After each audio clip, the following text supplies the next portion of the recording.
Okay, if I can get everyone to go to, I think this is in session 10, but let me check just to make sure. Yep, it's in session 10, your session 10 working files. And it's the one that, well, for me, mine's alphabetized. So it's the image that we're looking for is this 940 copy.psd. If you could open that up into Photoshop, that would be great.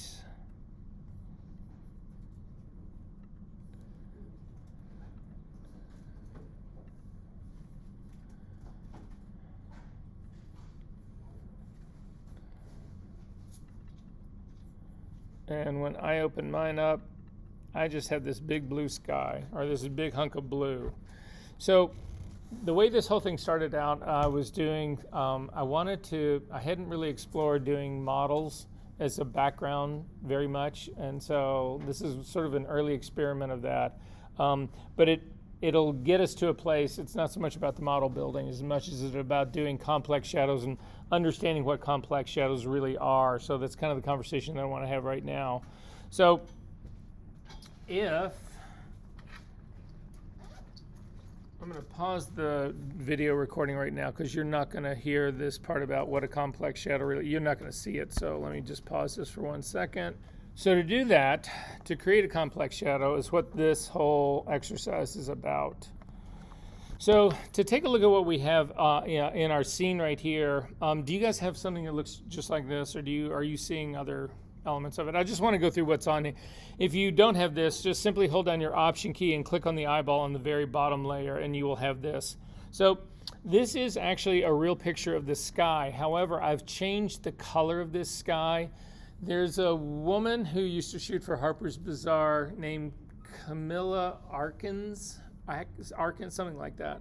And she has these really beautiful, she did a lot of work on rooftops in Los Angeles, fashion work, and these really beautiful but clearly modified colors of blue sky. And this is the exact color. I actually scanned one of the tear sheets that had the color, and I went in and sampled the color, and then I recreated this. This is actually a picture of a real sky, but it's been modified to actually have this color to it. So just for what that part's worth.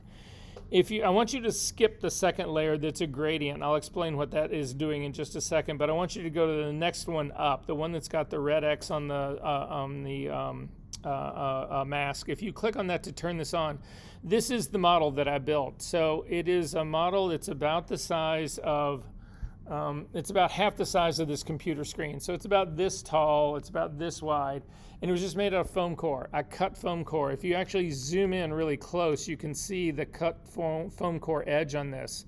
So that's all this thing was. But I had this idea, these images that I wanted to make. I know you guys have probably seen, they're a really famous set of fashion photography sites in Santa Fe. And it's the Santa Fe, it's the Adobe buildings that are pretty much on the rooftop that are these really sort of sharp angles, but they're made out of all just white plaster. So that was kind of the vibe that I was going for in all of this. So I took it up onto the top of my roof at my old house, and you can see there's plants in the background of this, and I simply shot at available light. So this is being lit by the sun. And so that's all that there is to this. To get rid of the plants that are in the background, I created a layer mask. If you hover over the layer mask of this and hold down your Shift key and click, it will actually then get rid of that background. So now I've got my white Adobe building, and I've got a sky that's in the background. The issue with the sky in the background, though, is that when I shot it, I've now changed the scale of this so much. I need to reintroduce the fact that there is a gradation that happens in the sky. So to add that, that's what the gradient in layer number 1 is all about. If you click on that, you'll actually see it lightens up the horizon, or as you're getting closer to the horizon, and it gets darker as you actually go up, which is how skies actually work. And then finally, if you zoom in again and take a look at this, you'll see that you can see the cut edge of the foam core. I felt like that was a dead giveaway. So the next layer up, the one that's right underneath the body, if you click on that to turn it on, it just cleans up that edge. So this is my background that I'm actually going to work with here. It's harder to see on this screen up in here, but you can see that there's a diagonal that comes down and hits a floor, and then that there actually is a floor here, and then there is a multi-dimension sort of parapet wall that sits right back behind this. So that's where I'm going to put my figure, and this is the place that I want to actually do that part with. So then the last thing we need to do is turn on the body. So if you click on the body, it'll actually turn on a figure. And I'm going to double click the hand to get back out. Now if we open up the body, you can see there's a number of layers in here. There's some desaturation layers in here. There's some retouching. There's some puppet warping that's gone on in here. All of this stuff in here. I don't want to deal with this whole layer as it is right now. So I'm going to make a copy of this and I'm going to turn it all into a smart object. You can actually do the body part, the entire group as a smart object. So I'm simply going to collapse the body group, make sure it is the only thing that is selected, and turn it into a smart object. So up to the image, to the layer menu, down to smart objects, and convert to smart objects. Smart objects can contain groups, they can contain multiple layers, they can contain anything.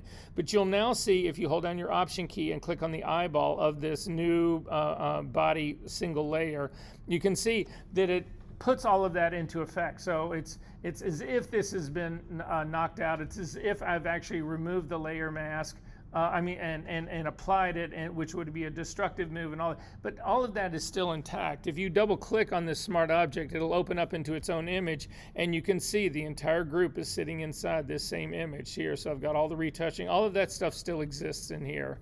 So if you did open up that smart object, click on the red button to actually close it. You do not need to save that because we didn't make any changes. And then again, I am going to turn on the rest of my backgrounds by just clicking on it and dropping it down. So I want to composite this into this background. What is my first move on this? When I'm looking at this, what is your all's first take on this? So for me, the first and number one thing always is direction of light. Where's the light coming from on this girl? Yeah, see, that's the problem everybody has with this. What are you looking at? Right. Everybody looks at the face. It is the worst place to look. Because the problem with the face is this. Look at me, everybody up here really quickly. So the problem with this face is that it's horrible. So Aaron thinks it's top down, right? But it could be that I've just lifted my head up like this, right? I mean, faces are horrible to try to gauge where light direction is coming from. Instead, zoom into her body, specifically her arm. Isn't it a whole lot easier to see highlight and shadow right there on her arm? It is. So this is a side light, and the light is coming from the left side and hitting and across. So it's coming from the left side in like this. That's why there's shadow on this side. You can see the very same thing in her legs. Those are other good places to look at in all of this. The other side, you can see a little bit of shadow over there, but it's really close to the edge of her dress, so it's a little bit misleading.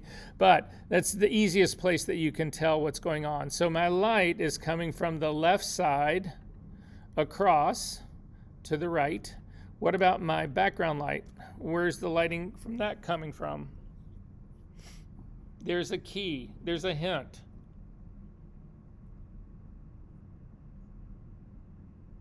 Isn't there a shadow on the wall right here? What's causing that shadow? True, the sun, but there's something that's actually, some object, something that's casting it, right? It could be anything. The issue I have with this though is it's not, whatever it is that's casting it, it is not in my frame. If the light was coming in the same direction as this girl, whatever's casting this shadow, I'd have to be able to see it. It would be in this shot being cast on this wall. It's exactly the opposite. Whatever's casting this is on the other side.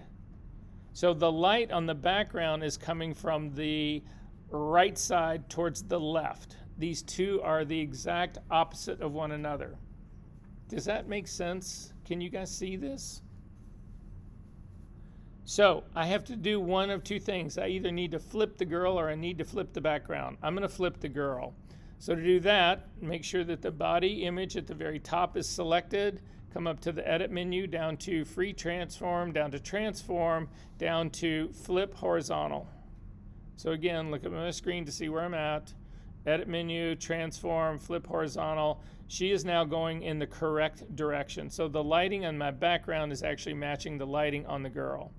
Now, we will go through in just a minute and actually trick her out to match. We'll go ahead and run our check layers. We'll do all of that. But I want to make sure that we have time enough to build this complex shadow first. So I'm going to start with that. Because right now, I don't believe that, the contrast is way too strong. If she was in the sea of white, all of those shadows would be considerably lifted, all of that stuff. So we will get to that if we have enough time, but I want to make sure that we get the shadow part on this, the complex shadow part on this done correctly first.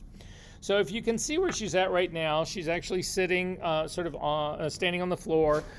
She's in front of that diagonal wall, but the diagonal wall is somewhat distance behind her. We need to decide how much distance that really is in a second. But I'm going to start to build the shadows, and the first thing I'm going to start with are the contact shadows. It's usually where I do start. So if we zoom into her feet, I'm going to click on the top layer of my background, because remember, I want my shadows to always be between my background and the figure. So I'm going to click on the topmost layer of my background to make it active, so that when I add a new blank layer on top of it, it will be between the body and the background. So I'm simply going to click and add a new layer on top of that. I'm going to call it Shadow 1. And say OK. I'm going to hit the G key to get the gradient tool up at the very top in my options bar in my drop down menu. I'm going to make sure I have classic gradient selected. In the type of gradient in the preview bar that's space that's right next to it, I'm going to click on the drop down menu. There is a set of predetermined gradients in here. I'm going to open up the one that says basics. And I'm going to click on the one in the middle, which is foreground color to transparency. Now, if white is your foreground color right now, you're going to see this thing is going white to transparency. It doesn't matter. We can change your background color to black after we get this set up. And then finally, I'm going to click on the second of the icons of the type of gradient over. The first one is a linear. The second one is a radial gradient, which is what I want to work with. I'm going to click on that guy, and then I'm good to go to make shadows. So I'm going to click and simply drag down near her feet. It gives me, again, if white was your foreground color, you want to hit the X key to make black your foreground color, so that you're doing black shadows as opposed to white ones. It puts this spot down next to her feet. Immediately, I'm going to hit Command T to transform that. So to crush things symmetrically, so I want to flatten this out so it's more pancake-like. If you hold down your Option key when you click on the middle control handle at the very top of the transform dialog box, the transform box, and bring it down, it will actually bring the bottom up as well, and you can make a flat little disc. I'm going to then click on, again, when you want to move these things, you don't want to click on any of the handles, but you also don't want to click on this anchor point in the middle, because if you click on that and try to move it, it moves the anchor point, not the gradient. So I'm going to bring this down, and I'm going to put it under the foot that's actually, I'm going to start with her right foot. It's down on the ground, but it's actually not oriented right. You can see there's a little bit of tilt in that foot. So I'm going to put a small little bit of tilt in my shadow. Now, you'll see if you take a look at my screen right now, I'm going to hit Command H to hide this so you can really see the whole thing. You see the space that's actually the shadow, and then there's a little white space underneath it before you hit the foot. That's how you get people to levitate. That's actually, she's floating now. She's actually slightly above this background. I don't want that. So I'm going to hit the V key to get the move tool, and I use my arrow keys to actually do these subtle adjustment moving. They call it nudging. So I'm going to hit the up arrow key to actually bring that part up so that it is a contact shadow. This is what a contact shadow actually is. It's the thing that's immediately underneath what's touching the ground. It's very dark, it's very sharp, but anyway, this one is way too wide, so I'm going to go to my tablet now.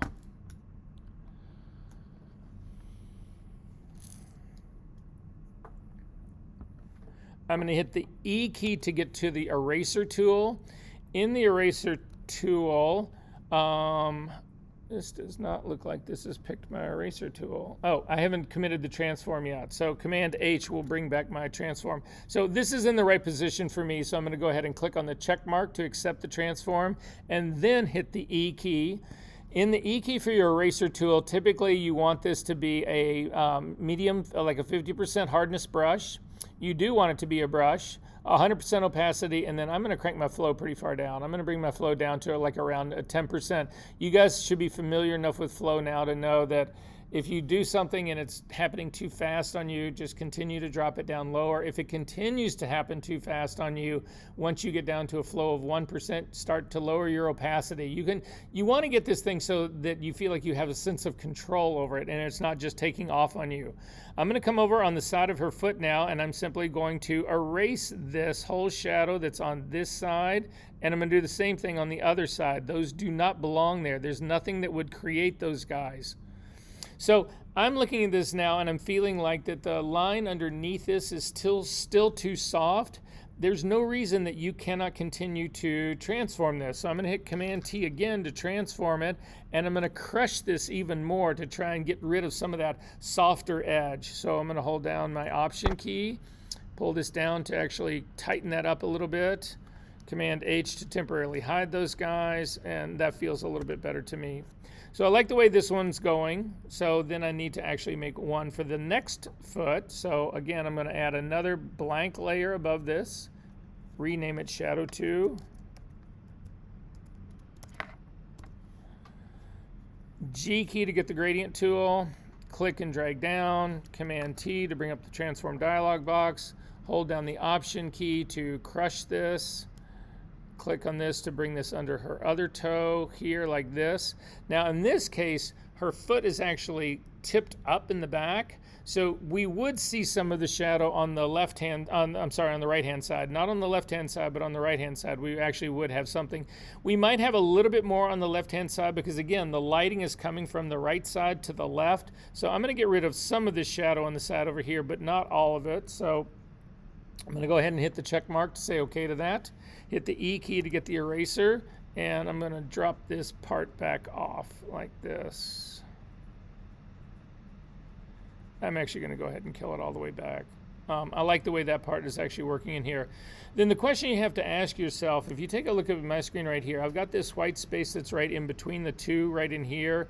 That would actually never be there because again, her foot that's down on the ground would actually be throwing shadow because again, the light's coming from the right side to the left. So I need to get rid of that part in here. I'm going to add a third layer on top of this. I'm going to call this Shadow 3.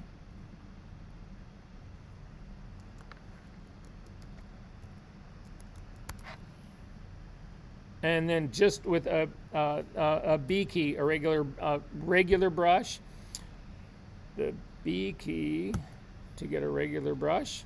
I'm going to make this a completely hard brush, not completely hard, like a 70-80% hard brush. 100% opacity, 100% flow, and I'm just going to put a dot right back behind that. And that is not showing up. Oh, I still maybe have a selection going of a hidden one. Command H to bring it back. Nope. Command D to make sure I don't have one. And then working on my shadow right here. What is going on? Oh, it's still the eraser tool. The B key, now it's a brush. 100% opacity, 100% flow. 80% hard brush. And then just back in that area that's in the back. All of that needs to be closed in. So those are my contact shadows. Now I actually need to make the figure shadows. So I'm going to double click on the hand to kick back out. I'm going to add a new layer right now on top of this. So that was my shadow number 3. So 3 things to build my contact shadows. So the next one I'm going to do just another blank layer, shadow number 4.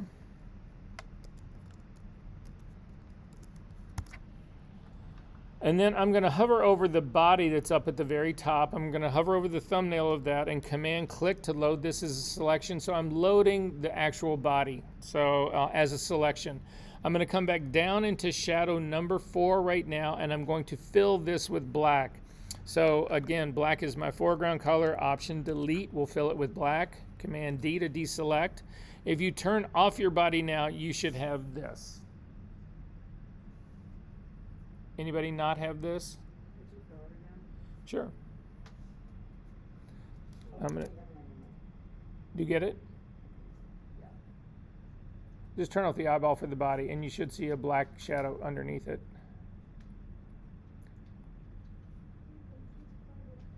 Yep, good. I'm going to make a copy of this shadow. So this shadow number 4, again, I've got a selection going on right now. Don't make copies when you've got selections going. Hit Command D first to get rid of the marching ants, and then Command J just to make a copy of it. So, and I'm going to recall it Shadow 5. So in my experience, the easiest shadow to start with is the one on the back wall. Because again, as I showed you guys with the little demo that I did over there, the magic marker, it basically stays relatively upright. It's a little skewed, should be a little bit skewed, but we'll get away with this one, I'm pretty sure.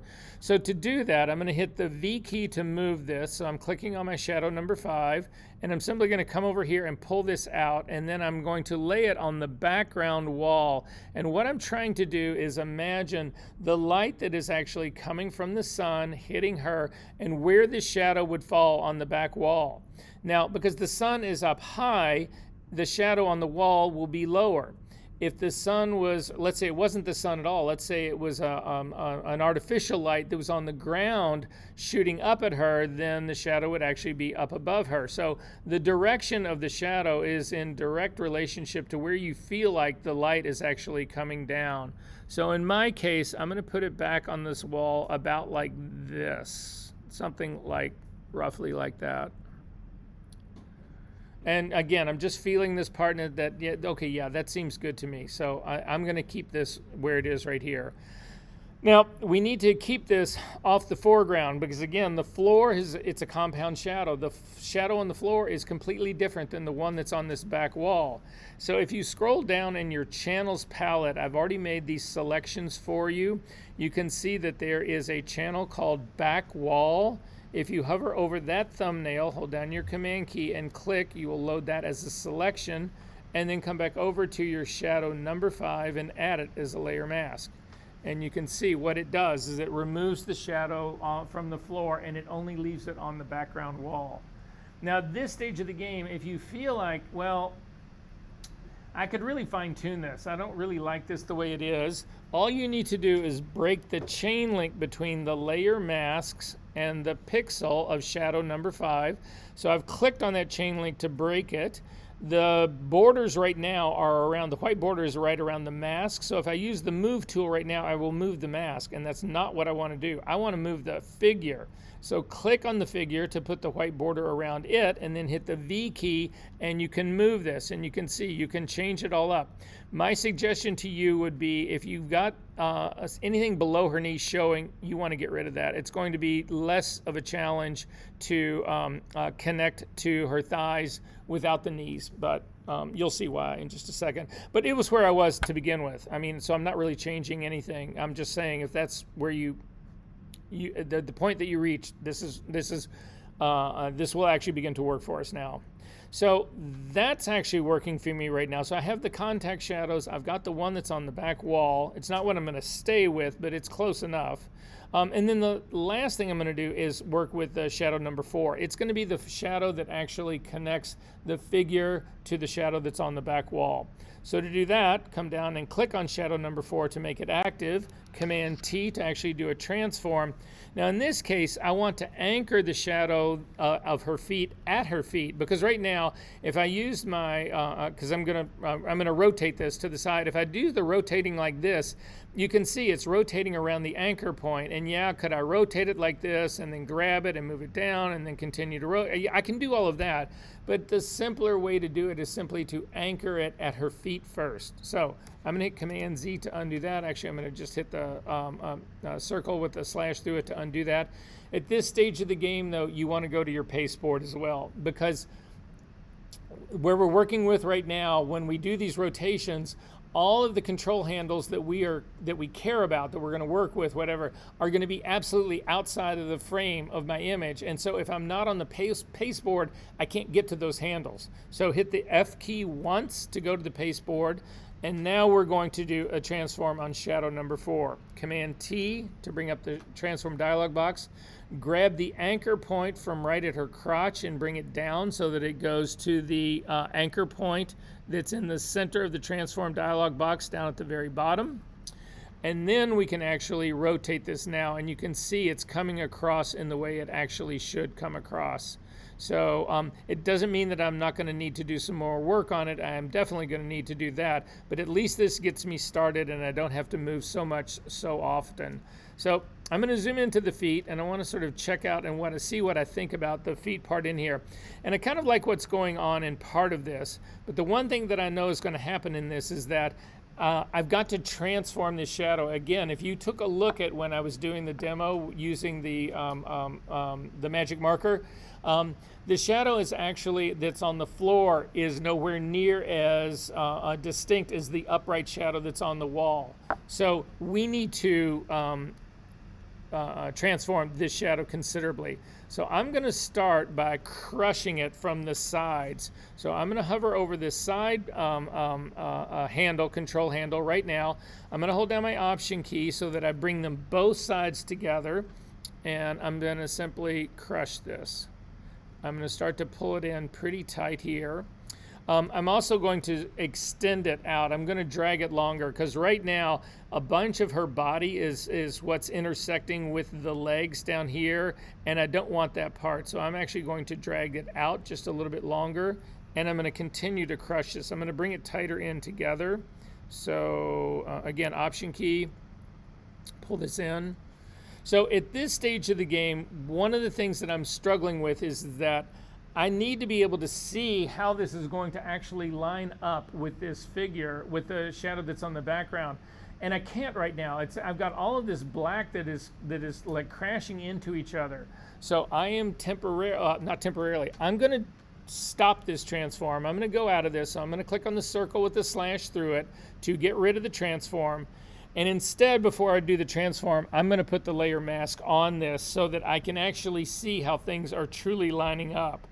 So to do that, if you hover over the Shadow 5 mask, the one that is in the back wall, hold down your Command key and click on it. It will load the back wall as a selection.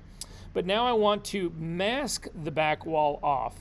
So I'm going to invert this selection up to the Select menu, down to Inverse, so that now when I use this thing, it's going to hide just the back wall.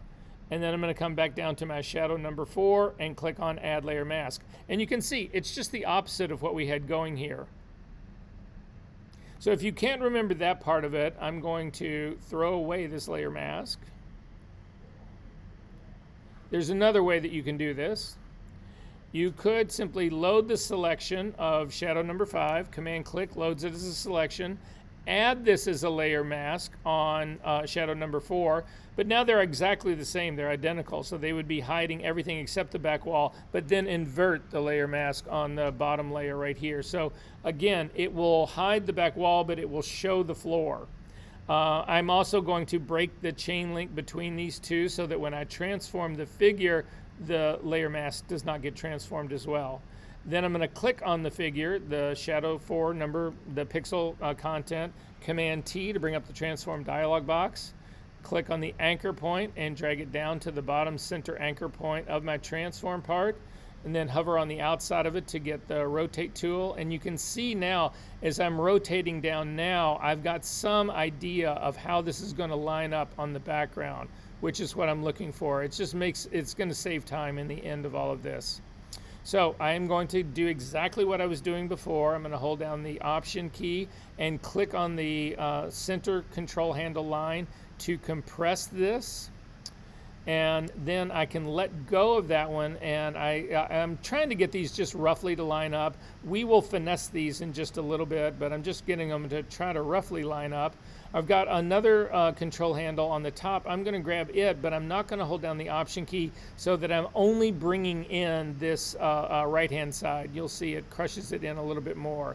And I'm getting kind of close to where this is lining up on her legs, but you can see I don't have it anchored to the anchor point now is completely below my image. So I'm going to come down and grab my image down at the bottom, and I'm going to, oops, not do that. I'm just going to move this entire thing up and then continue to rotate my image down and continue to pull that top part up a little bit more. Rotate it again, move it again, rotate it a little bit more, crush this in a little bit more. So I'm getting pretty close to this. It doesn't need to be perfect yet, but I'm getting pretty close to this. When I zoom in on this a little bit more, what I try to typically get is one of the edges to meet. So one of the edges of the floor shadow to meet one of the edges of the wall shadow. And I do this just so that I don't have to go in and change both of these. So I'm going to pull this one down just a little bit because I'm looking to get this joint right here together. That part's good. I'm not going to worry about this one over here. I'll fix that one later.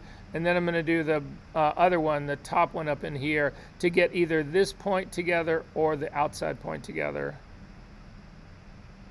And it looks like the inside point one is going to be easier to get. So that guy's pretty good. And then I need to check my feet again. And on the feet part, this is actually working pretty good. I should probably have it up a little bit more. It's a little bit too much in the front. Yeah, so I'm going to scooch this all up slightly. And then just reconnect my shadow. So you can see this is just like I've always told you. Shadow work is the most frustrating, mind-numbing, soul-crushing. I've got the back line is lined up right here on this side, and I've got the front line is lined up on this side. So I'm actually in pretty good shape right here. So I'm going to go ahead and say okay to this. So I'm going to accept this transform. So I've got them somewhat lined up, but I don't have them connected the way I would like to have them. So for instance, you can see that there's an overlap right here that is, you can't explain this. I need to get rid of part of this. I either need to add to the shadow in the background or I need to get rid of part of this right here. I'm going to just get rid of this part of the shadow. So to do that, hit the P key to get the pen tool. I'm going to actually click on this as a point right here where they join. And then I'm simply going to come out to this area that's out in here, and I'm going to click and drag out to put just a little bit of bend in this. And then I'm going to come back all the way around to rejoin this. Then I'm going to go to my path palette. I'm going to command click to load that as a selection back into my layers palette. And on this part right here, so this again, I'm going to click on my layer mask. I want to hide this part. So I've got a layer mask that's already on this layer. So if I fill this area of my layer mask with black, you will not see that part of the leg. So again, black is now my background color. Command delete gets rid of it. Command D to deselect. And that part is now fixed. My shadows are actually lining up. There's a small little point on this shadow that's sitting right up here at the other edge right here.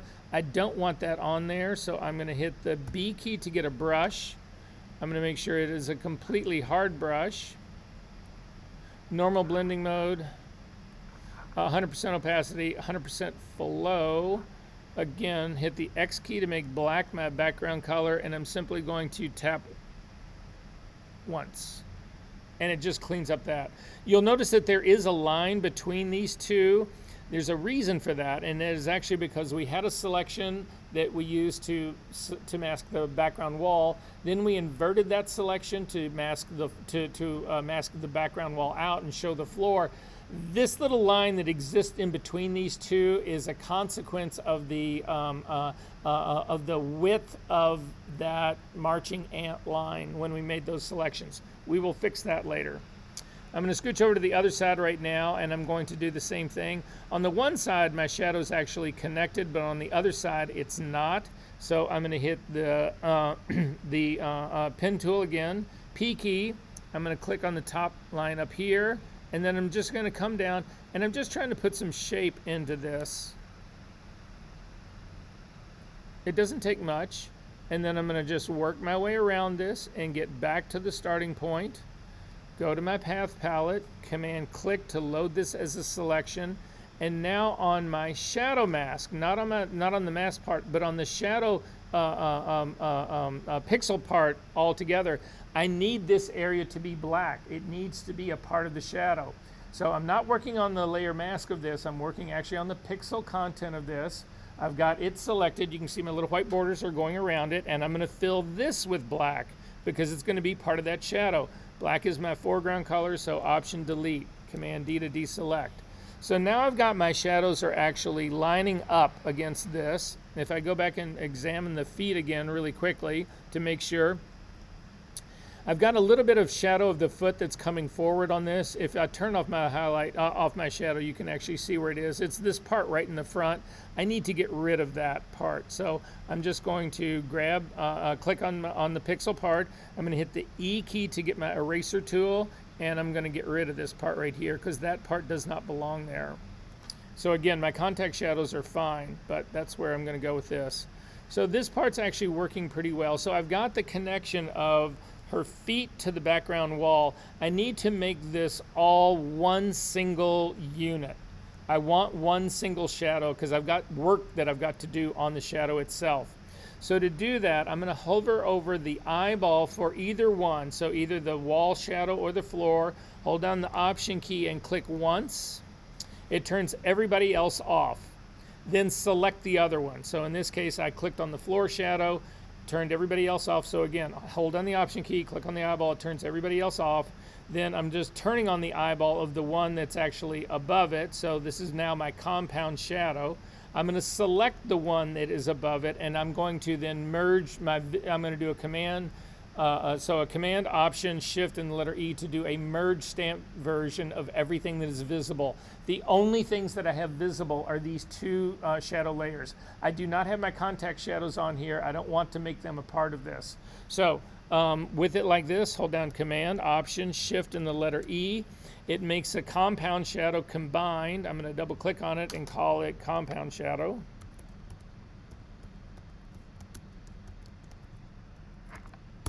And say OK to that. And then I'm going to turn off the ones that made it. I'm going to turn off 4 and 5. And then I'm going to turn everybody else back on. So I'm going to go up to the top and turn on the body. And I'm going to go down underneath this. I'm going to turn on my shadows 1, 2, 3, the contact shadows. And then I'm also going to turn on all the background layers. I'm going to double click on the hand and see where I'm at. At this stage of the game, I would save my work. So I'm going to come up to the File menu and down to Save As. And I'm going to navigate to my TOS folder and save this as a Photoshop file. And then continue to work on this. So you remember I told you that we have that pixel line, the marching ant line between these two. You can actually see it right now where the legs are hitting that background. Working on my compound shadow layer now. So the one that it has no layer masks on it. It's just the shadow on a blank background. I'm going to hit the put the selection bar around this, the frame around this to work on this. I'm going to hit the B key to get a brush. I'm going to make it a really small brush. I'm going to make it a completely hard brush because, again, I don't want to spray any edge out on this. And I'm simply going to click on one side, hold down my Shift key and click on the other side, and it will do a straight line across.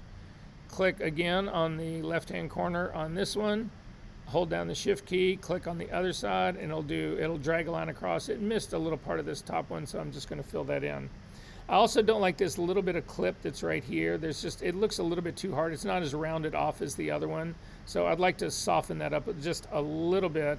So I am going to hit the E key to get an eraser and make sure it is a completely hard eraser. And just take a small nip off of that. Better. Okay, so now I've got my shadow part, but it's not a real shadow. It doesn't function like a real shadow does. So as shadows move from the contact area away, they fade. They also get softer as they go away. So we need to do both of those things.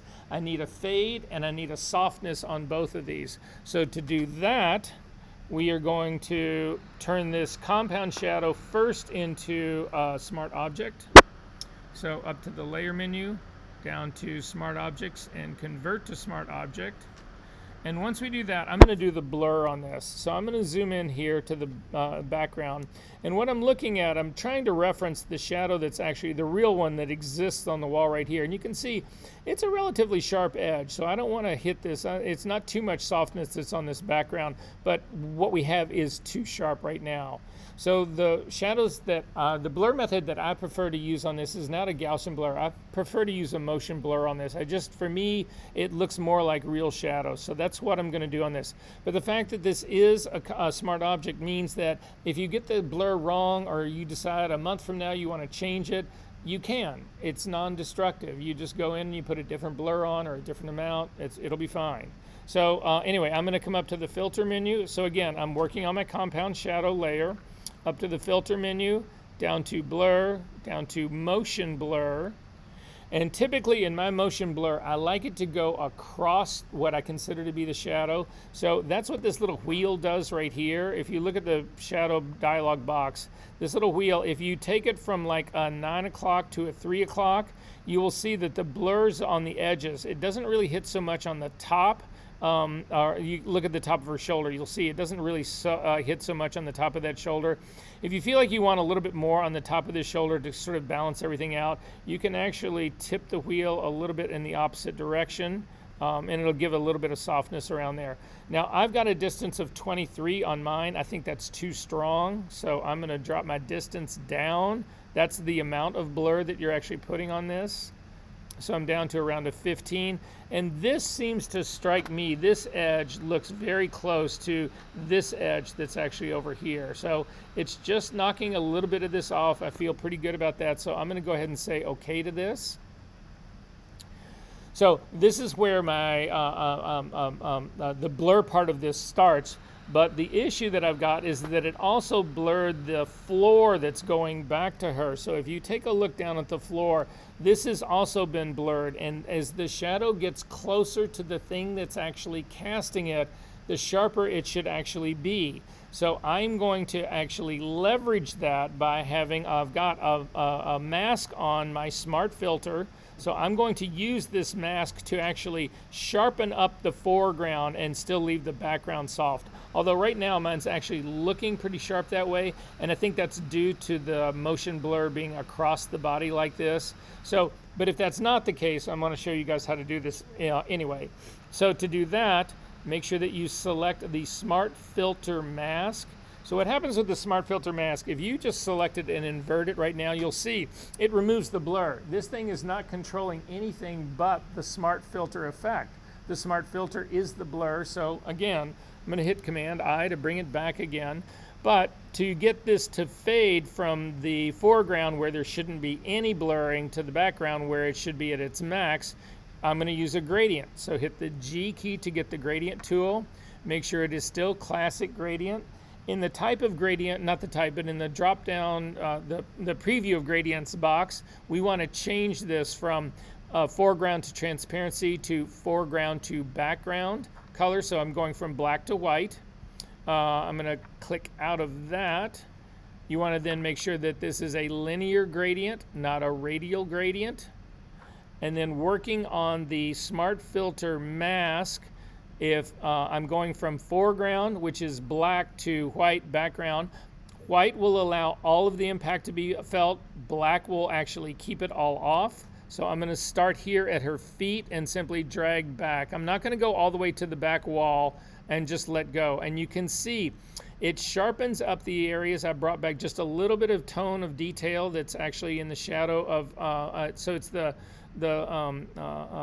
straps that are making up her shoe. I just brought some of that texture back in here. So if you feel like the gradient is wrong, you simply click on it and pull it a second time. You can do these over and over and over again. The gradient will rewrite itself over and over and over. But in my case, I'm feeling like this is actually looking pretty good to me right now. So then the next thing is the amount of, as the shadow also moves from the foreground to the background, it gets lighter. So again, the shadow fades. So I need to actually have this fade as well. to do that, I'm going to put a layer mask on my compound shadow layer. So I'm going to simply add a layer mask to this. And then I'm going to do the same gradient pull in this. So if I take this from the foreground to the background, well, you'll see. If I hit the G key to do this, and I do the same amount of line that I just did before, I lose all of the foreground because in this case right now, it's going the exact opposite of what I want it to do. So I'm going to hit Command Z to undo that. I'm going to hit the X key to flip my foreground and background colors, and now I'm going to do the same drag again. And you can see when you do that, well, it's like, yeah, this is definitely fading to the background, but it's killing the background. I mean, I've lost the whole shadow that's on the background. So you need to extend your gradient much, much, much further to get this to be a fall off that doesn't completely kill the background. So I'm going to hit Command Z to undo that. I'm still on my paste board, so I'm going to zoom back out. I'm going to start my gradient at her feet, and then I'm going to go way, look at my screen really quickly. I'm going way beyond this background to actually let this part go. And you can see in this case now, it's actually fading out. And this is actually not what I would want to have happen on here because I pulled this on a diagonal. So instead, I'm going to pull another gradient in the same thing, and I'm just going to drag it straight up. And now you can see it's fading off at the top. That's not going to work for me. So now I realize that I need a compound gradient in here, which is what we were just looking at earlier. So I'm going to hit Command Z to undo that. To do the gradient correctly, I'm actually going to take the, I'm going to work from her feet all the way back. And so this gives me a fall off on here. I need to actually balance this side of the gradient with this side of the gradient over here. I need to get the two a little bit closer to one another. There's a million ways that you could actually do this part. We could come in here and we could do a curve on here. We could do tonal work on here. There's a million ways we can do it. I'm going to actually do it using another gradient. So to do another gradient, you're going to add a group above this. So again, icons at the very bottom of your layers palette, the one that looks like a file folder. Click on that. It'll actually add this as a group. Now I need to put this compound shadow into the group. So I'm going to click on this and just drag it up so that it's actually in the group. Now if I turn the group on and off, my whole shadow goes, which is fine. That's what I want this to actually have happen. So what I need to do is I need to balance this, the gradient that's, it's too dark at the bottom, too light at the top. I need to rebalance that. I need to make this part a little bit lighter. So to get that, it's going to be, I'm going to click on my group to make it the group. I can't redo the gradient that is controlling the shadow that's inside the group. That's set into stone. But I can add a new layer mask to the group itself, and then I can do a gradient on that. So the G key to do the gradient on this, and I'm simply going to click and pull down. And clearly that was too much, so Command Z to undo that part. I just need to lighten this part up in here. So let me come up here like this with this. Actually, what I think I'm going to do is just try to paint this instead of using a gradient. I'm going to hit the B key to get a brush. Make it a large brush. Make it a completely soft edge brush. Normal blending mode, 100% opacity, and drop your flow all the way down to 1%. So again, it's just this area on this area, this part right in here. It's just a little bit too dark. I'm going to hit the X key to make black my foreground color. I am working on the group in this layer mask right here. And if I just start scrubbing over this, you can see how quickly it lightens up. That's too fast for me, even though I'm only at 1%. So I'm going to hit Command Z to undo that, and I'm going to drop my opacity down to like 15, 20%. I want to build this slow. So then I'm just going to work on this area right in here just to try to even that tone out. And there you go. So now I've got the compound shadow that's got a blur in it that starts sharp and goes to blur. It's also got a fade in it that starts dark and it goes to light. I've got all of these things that are going in here.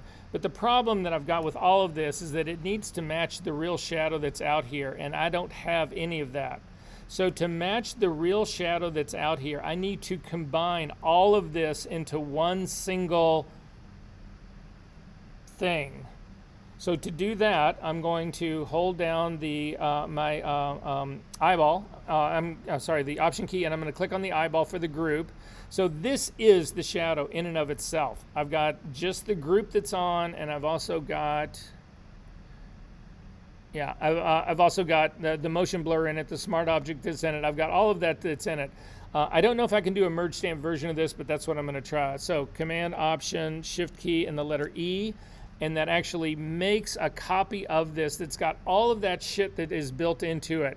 So if I turn off the group, you can actually see it's got the sharpness in the one end, it's got the blur in the back end, it's got the fade in it. All of that is actually working in here. So I've done all of this to simply create the mask that I'm going to use on a curve to truly create the shadow and to match the shadow on the background, the one that already exists. So at this stage of the game, I would save my work, Command S. Then I'm simply going to load this as a selection. Command click to load this thing that I've just made as a selection. And let me see. Yeah, I've got the marching ants, and then I'm going to add a curve to this. And if you take a look at the curve, you'll actually see, if you hold down your Option key and click on the layer mask, it actually built that layer mask onto my curve, which is exactly what I want it to do. Command D to deselect. Then I'm going to click on the curve itself. I'm going to turn the body back on. I'm going to leave all the things that made this, all the shadows that made this. So the shadow that's underneath it, that layer number 2, I'm going to turn that off. I'm going to leave the group off. I'm going to leave all the other shadows off. I am going to turn on my contact shadows, shadow number 1, 2, and 3. I'm going to also turn on my background, all of it.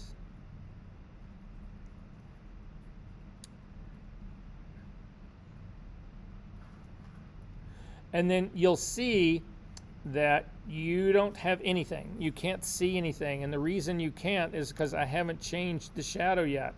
So I'm on this shadow. This is going to be called Shadow Final.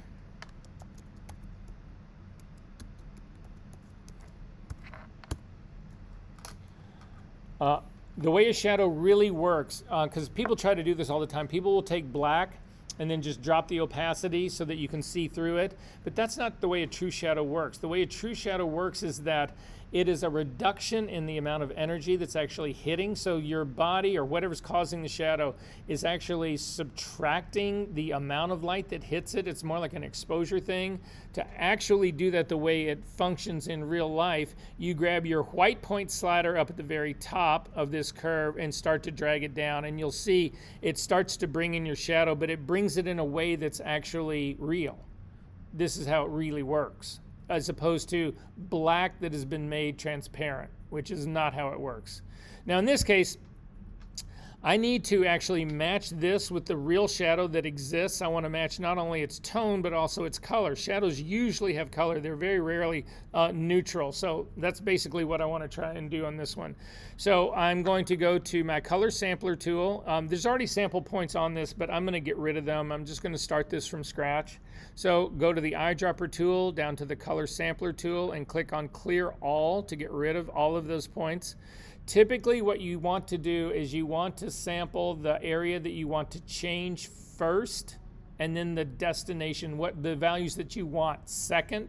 So I'm going to put down one color sampler point right in the middle of her body on the shadow, and I'm going to do another one right in the middle on that same wall in the very back. So these are my number 1 and 2 points, and you can see they're sitting right here. Now the reason I do the area you want to change first is that it puts the after numbers of that point right next to the before numbers of the one that I'm trying to match. So instead of having to go from the outside of one to the outside of the other, the two are right next to one another. So I know I want the number 1 points to equal the number 2, and you can see the top value, I'm using the RGB composite slider, so all of my after numbers here are the same. This 157 for the red channel is the highest of the numbers, so I'm just going to continue to use my RGB slider till I get down and I have a red value of 157. So I'm going to just continue to drag this down.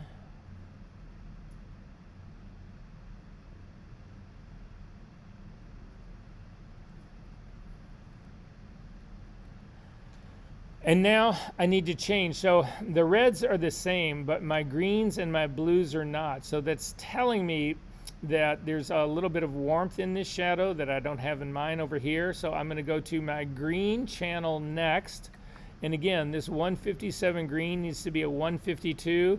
You start at the very top again, grab the highlight slider, the white slider at the very top, and simply pull this down till it reads 152.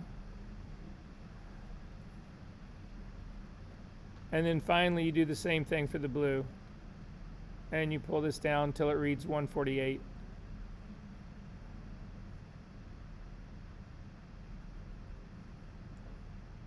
Boom.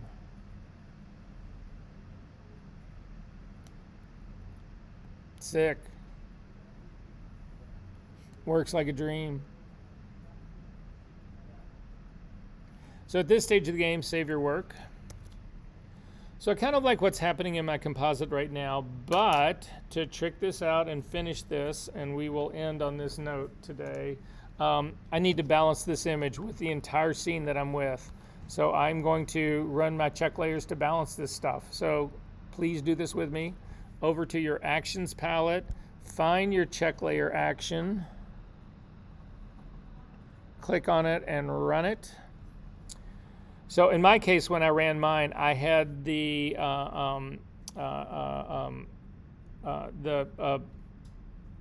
curve that I was doing to build the shadow. So my body's on top of all of my check layers. So I'm just going to select my body and drag it down so it's underneath the check layers. And now we're ready to rock on this. So the first thing it's on is the color check layer itself. I'm gonna get rid of the color check layer itself. I'm gonna turn that off. It's the hue, saturation, and the color part. I'm going to turn on my luminosity channel, and this is basically where I'm going to begin on this. So when I look at this girl right now, I'm trying to imagine the situation that she's in right here, and I just feel like that the shadows that are on her body, but also on that dress, all of this shit is just way too dark. It needs to be lifted. So I'm going to select the body. It is a smart object, so I can actually use smart filters on it. So I'm going to come up to the image menu, down to adjustments, down to shadows and highlights. And right off the bat, it lifts, by default, it always comes in lifting the shadows. In my case, I feel like this is lifting them a little bit too much, and it always comes in with a value of 35%. So I feel like it's lifting it a little too much. She looks a little bit pale in there for me. So I'm actually going to drop this down till I feel like it seems to fit a little bit better. But I like the fact that it's opened all of this stuff up. Again, if you imagine she's surrounded in this field, imagine her in a field of snow. This would all be massively lifted up. So I'm going to try this. In my case, I'm going to do it around at 24%. We'll see. I'm going to turn that off, and then I'm going to turn my luminosity check layer off. Then a quick way to go back and forth between this, if you turn the smart filter off, like if you click on the eyeball for shadows and highlights, it has to recalculate the whole calculation to turn this off. And it can get really slow, especially if you're working with a larger file, or some of you guys are still working in 16-bit. That can get to be really slow. Instead, just click on the smart filter and invert it. And it's a quick back and forth on here. So I feel like this is a good beginning. I may not stay here because I've got to adjust color, and I've also got to adjust saturation in here.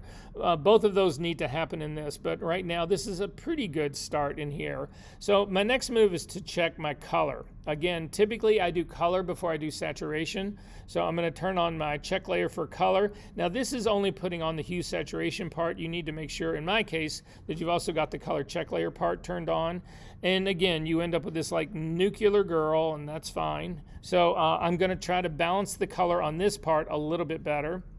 So I'm going to zoom down to her body. I'm going to click on her body layer to make it active because, again, all of the adjustment layers that I use need to be clipped to the body so that they only impact the body.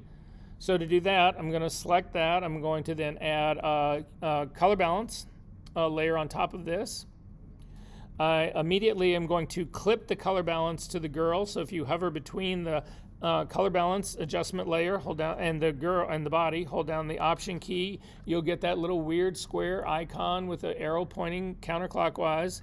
Click, that will now, you'll see that the layer mask and the properties icon both move over to the right slightly, and you get that little down arrow that's indicating that this has been clipped to the body, so that if you do anything weird on this, you can see it only impacts the body. It's not impacting anything else on the image. Let me zero that back out. And then finally, you need to change the blending mode of that color from normal down to color, because that's all I want to change. I don't want to change. If you don't do that, you can end up changing not only the color, but you can change the saturation and the luminosity all, and I don't want to do any of that part. So at this stage of the game, I feel like that in some case, she's really pretty close in all of this. It seems like it's a little more blue, so I'm going to come up to my blue slider, blue-yellow slider right here, and I'm going to hit it over to the blue slightly.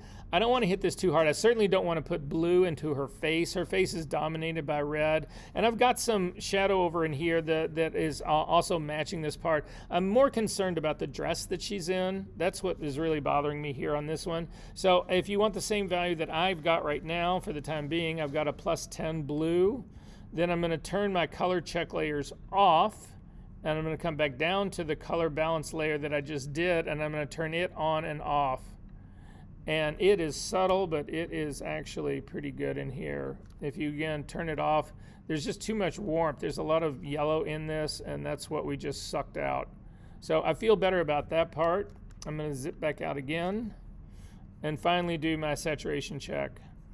And in the saturation check, you can see that there's nothing in here that's very saturated except for her lips are massively saturated, a little bit less so in this background color.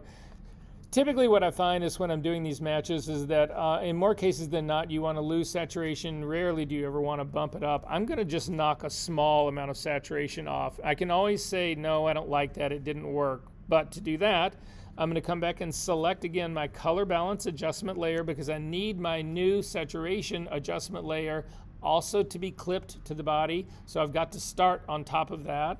So I'm going to click down on my adjustment layer, add adjustment layer icon, and I'm going to add a hue and saturation curve. I'm immediately going to hover between the color balance layer and this new hue saturation layer, hold down my option key and clip that. And then finally change the blending mode of that hue saturation to saturation so that it only impacts the saturation. And then I'm simply going to drop the saturation part down on this a little bit. Yeah, so if you want the same value, I've got 12, 13, a negative 12 or 13 is where I'm going with this. I'm going to turn off my saturation check, and then I'm going to come back down to the eyeball for my saturation guy, and I'm going to turn it on and off. And I feel like that actually puts a pop in here that it actually begins to work for me. And this is my image. Save this, Command S. I tell you this right now, you walk out to the front desk right here and show them this picture and say, can you believe it? I just got back from Arizona, or actually just got back from New Mexico, and I was shooting these pictures, and doesn't this look amazing? Don't you wish you were there? Doesn't it feel like it's really warm and outside? Like it is really warm outside right now. You guys know this is fake. Trust me.